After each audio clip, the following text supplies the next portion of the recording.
हिंदू धर्मात सध्या कोणत्या देवी देवतांची पूजा केली जाते? श्री विष्णू, श्री लक्ष्मी, श्रीराम, श्री कृष्ण या देवी देवतांची पूजा आज केली जाते. पण प्राचीन हिंदू धर्मामध्ये याच देवी देवतांची पूजा केली जात होती का? याच देवी देवता प्राचीन हिंदू धर्मात सुद्धा होत्या का? याचं उत्तर प्राचीन धर्मग्रंथामध्ये नाही असं आहे. जो हिंदूंचा सर्वात आद्य धर्मग्रंथ आहे तो म्हणजे ऋग्वेद. या ऋग्वेदामध्ये या आजच्या काळात ज्यांची पूजा केली जाते या देवी देवतांचा उल्लेख नाही. ऋग्वेदामध्ये सर्वात प्रमुख देवता आहे इंद्र. इंद्र या शब्दाचा अर्थ ऋग्वेदामध्ये दिलेला आहे पुरंदर. पुरंदर म्हणजे शत्रूचे शहर जिंकून घेणारा, शत्रूच्या शहरांचे तट उद्ध्वस्त करणारा असा तो पराक्रमी इंद्र. आणि हा इंद्र सर्व देवतांचा अधिपती आहे. देवता कोणते आहेत? ऋग्वेदातील देवता आहेत अग्नी, वायू, पर्जन्य, वरुण, सूर्य या देवतांचे उल्लेख ऋग्वेदामध्ये येतात. मग या देवता म्हणजे कोण आहेत? तर सृष्टीमधील ज्या नैसर्गिक अतींद्रिय शक्ती आहेत त्याच या ऋग्वेदातील देवता आहेत. प्राचीन काळातील ऋषींनी, प्राचीन काळातील तपस्वींनी सृष्टीमधील सुपर पॉवर्सना, नॅचरल पॉवर्सना देवता मानलेला आहे. ऋग्वेदातील लोक निसर्गपूजक होते. ऋग्वेद काळातील लोक हे निसर्गाशी जुळवून घेऊन राहत होते. त्याचं हे द्योतक आहे. त्यामुळं ऋग्वेद काळातील देवता म्हणजे प्राचीन ऋषींनी ज्या निसर्गातील अतींद्रिय शक्ती आहेत त्यांचं वर्णन देवता असं केलेलं आहे. या देवतांची प्रार्थना करणारे, या देवतांची स्तुती करणारे सूक्त ऋग्वेदामध्ये आहेत. या अशा सूक्तांचा संग्रह म्हणजे ऋग्वेद. ऋग्वेदामध्ये या नॅचरल सुपर पॉवर्सना गॉड, गॉडेस मानलेलं आहे आणि त्यांचे प्रायर्स, त्यांच्या प्रार्थना ऋग्वेदामध्ये आहेत. म्हणून ऋग्वेद हा एक आध्यात्मिक ग्रंथ आहे. ऋग्वेद काळातील लोक शेतकरी नव्हते. ऋग्वेद काळातील लोक शेती करत नव्हते. ऋग्वेद काळातील लोक प्रामुख्यानं पशुपालक होते.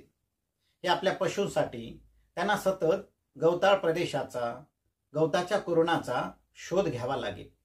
यासाठी मग त्यांना नद्या ओलांडाव्या लागत, त्यांना पर्वत शिखरे, पर्वत रांगा पार कराव्या लागत. यासाठी निसर्गाचे ज्ञान असणे फार आवश्यक होते. हे निसर्गाचे ज्ञान सांगणारी, निसर्गाबद्दल माहिती देणारी अनेक सूक्त, अनेक पोयम्स ऋग्वेदामध्ये आहेत.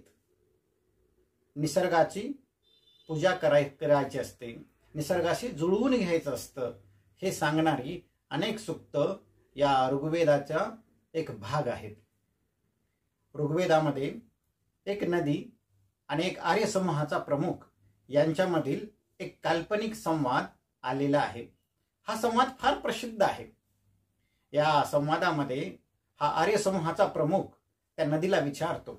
पहिल्यांदा तो त्या नदीची स्तुती करतो आणि त्या नदीला माता म्हणून संबोधन करून तो त्या नदीला विनंती करतो की आम्हाला ही एवढी भरधाव वेगाने वाहणारी नदी ओलांडायची आहे, एवढी दुथडी भरून वाहणारी नदी ओलांडायची आहे आणि कशी ओलांडायची आहे या संदर्भात मार्गदर्शन करण्याची विनंती हा आर्य समूहाचा प्रमुख त्या नदीला करतो.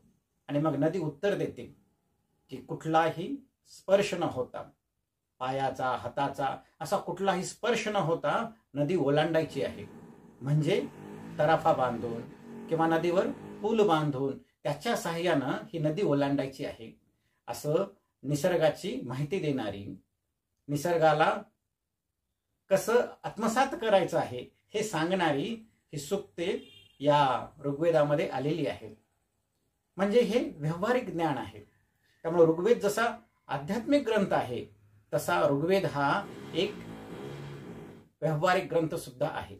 या आकाशगंगा, मिल्की वे, हे प्लॅनेट्स, हे स्टार्स कुठून आले असतील हे असे प्रश्न आजही आपल्याला पडत असतात. शास्त्रज्ञ यावर निरंतर विचार करत असतात, यावर रिसर्च केला जात असतो.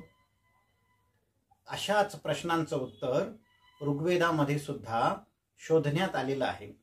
ऋग्वेदामध्ये सृष्टीच्या या रहस्याचं चिंतन करणारी अनेक सूक्त आलेली आहे. ऋग्वेदामधलं एक सूक्त फार प्रसिद्ध आहे. ही सृष्टी कशातून निर्माण झाली यावर हे सूक्त भाष्य करतं.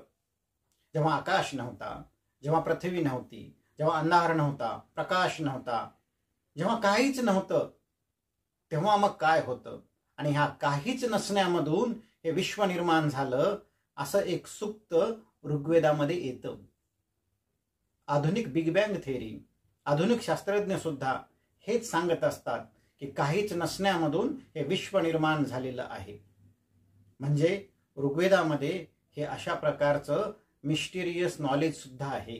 ऋग्वेदामध्ये हे अशा प्रकारचं गूढ ज्ञान सुद्धा आहे, जे आपल्याला सृष्टीच्या रहस्याबद्दल, सृष्टी कुठून निर्माण झाली, आपण कुठून आलेलो आहोत, आपल्या आयुष्याचा हेतू काय आहे याबद्दल सुद्धा सांगणारी, याबद्दल मार्गदर्शन करणारी अशी सूक्त ऋग्वेदामध्ये आलेली आहे. म्हणजे ऋग्वेद हा आध्यात्मिक ग्रंथ सुद्धा आहे, कारण यामध्ये प्रायर्स आहेत, प्रार्थना आहेत. ऋग्वेदामध्ये व्यावहारिक ज्ञान आहे, त्यामुळे हा व्यावहारिक ज्ञानाची माहिती देणारा हा असा व्यावहारिक ग्रंथ सुद्धा आहे. आणि ऋग्वेद हा एक मिस्टेरियस नॉलेज देणारा, असा एक ज्ञान देणारा असा ग्रंथ सुद्धा आहे. म्हणजे ऋग्वेद हा ज्ञानाचं भांडार आहे. ऋग्वेदामध्ये 1028 सूक्त आहेत. ऋग्वेदाची 10 भागामध्ये, 10 मंडलामध्ये विभागणी केलेली आहे. ऋग्वेदाच्या सुरुवातीच्या मंडलांची भाषा वेगळी आहे आणि ऋग्वेदाच्या शेवटच्या मंडलाची भाषा ही वेगळी, म्हणजे आधुनिक संस्कृतशी मिळती जुळती आहे. सुरुवातीची मंडलं मात्र ही वेगळी आहेत. त्यांची भाषा जराशी वेगळी वाटते, दुर्बोध वाटते, कारण ऋग्वेदाच्या निर्मितीला साधारणतः 1000 पेक्षा अधिक वर्षाचा कालावधी लागलेला आहे. अनेक ऋषीच्या चिंतनातून, अनेक ऋषीच्या योगदानातून या ऋग्वेद या ग्रंथाची निर्मिती झालेली आहे. त्यामुळं ऋग्वेदाची सुरुवातीची भाषा आणि शेवटची भाषा यामध्ये आपल्याला तफावत दिसते. पण तरीही ऋग्वेदातलं जे ज्ञान आहे ते समजून घेतलं पाहिजे. आणि म्हणूनच ऋग्वेदाची जी दुर्बोध भाषा आहे, जी आज समजायला अवघड भाषा आहे, त्यासाठी म्हणून मग ऋग्वेद समजून घेण्याचे प्रयत्न याच काळामध्ये करण्यात आले आणि यातूनच उपनिषदांची निर्मिती झाली. यातूनच लेटर वैदिक साहित्याची निर्मिती झाली, उत्तर वैदिक काळातील साहित्याची निर्मिती झाली.